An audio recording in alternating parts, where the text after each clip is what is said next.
यह भी बड़ी विचित्र घटना है। रोज सवेरे 4 बजे जगकर भगवान का भजन करे। एक दिन वो 6-7 बजे तक सोता रहा। उस दिन बहुत रोया कि आज भगवान का भजन छूट गया, मैं ब्रह्म मुहूर्त में नहीं जाग पाया, बहुत रोया।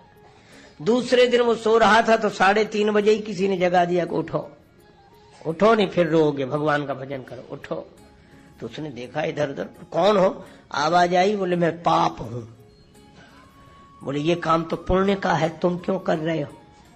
पाप बोला इसलिए कर रहे हैं क्योंकि कल तुम जगे नहीं, जग जाते तो भजन कर लेते तो निश्चिंत हो जाते, हम तो भजन कर चुके, कर नहीं पाए इसलिए तुम रोए, और दिन भर रोए तो भगवान के ज्यादा नजदीक पहुंच गए, और आज भी नहीं जगोगे तो फिर कल की तरह रोकर और भगवान के पास पहुंच जाओगे, इसलिए हम ही तुम्हें जगाए दे रहे हैं कि कम से कम रोने की बजाय राम राम ही कर ले। तो हम पाप है ताकि तुम भगवान तक पहुंच ना पाओ। लेकिन यह सही है। कई बार आपने देखा होगा नियम करना बुरा नहीं है, आप अन्यथा अर्थ मत लीजिए, पर नियम करने वाले ये सोच कर हम तो कर चुके, हमारा तो हो गया भजन, सवेरे ही हो जाता है, सवेरे ही हो जाता है। और सवेरे जितने जागने वाले उनकी तरफ जरूर देते हैं जो सो रहे हैं, ये अब तक पढ़े, हम तो कर चुके, हम तो कर चुके। अभिमान। और यही कारण है कि रावण हिरण्यकश्यप के रूप में जब था तो प्रहलाद जी का विरोध किया, तो प्रहलाद को भगवान मिल गए। रावण ने सोचा कि इस बार विभीषण भक्त रूप में मिले, इनका विरोध मत करो।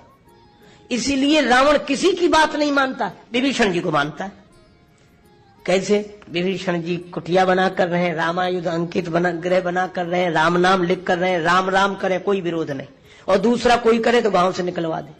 विभीषण सोचते थे रावण है तो बुरा लेकिन हमारे लिए तो अच्छा है।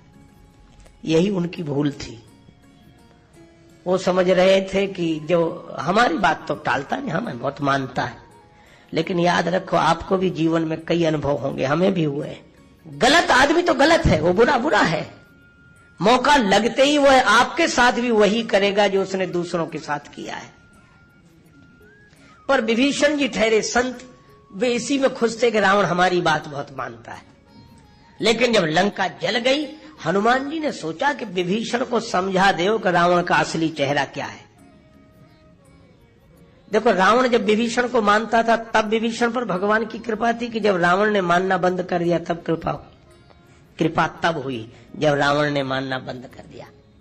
विभीषण जी गए, लंका जल गई थी, और कहा कि अभी भी राम जी का विरोध मत करो। रावण बोला चुपचाप रहो, मैं अच्छी तरह जानता हूं, ममपुर बस तप सन प्रीति, मेरे नगर में रहते हो, उनसे तुम्हारा प्रेम है। कैसे ये आरोप क्यों लगा रहे हो? आरोप नहीं, सही बात है, उनके पक्ष में हो। विभीषण बोले कैसे? बोले पूरी लंका जली, तुम्हारी कुटिया क्यों नहीं जली? और बंदर को जब मृत्यु दंड दिया जा रहा था तब तुम ही आए थे कि बंदर को मत मारो, तुम लोगों की मिली जुली भगत है। बोलो फूट डाल दी कि नहीं? और जैसे ही फूट गिरी, विभीषण ने बहुत मनाया, रावण ने लात मारी, विभीषण भगवान के चरणों में आ गए।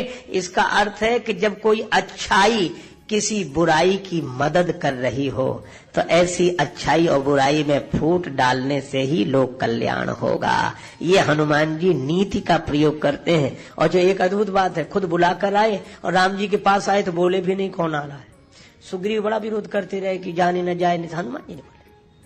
किसी ने कहा क्यों नहीं बोलते? बोले राम जी सब समझते हैं, जो राम जी को समझा रहे ना समझ तो ये है। राम जी ने कहा मम पर शरणागत भयहारी। ऐसे हनुमान जी हैं राम काज करने में, इन जैसा चतुर और कोई नहीं। सा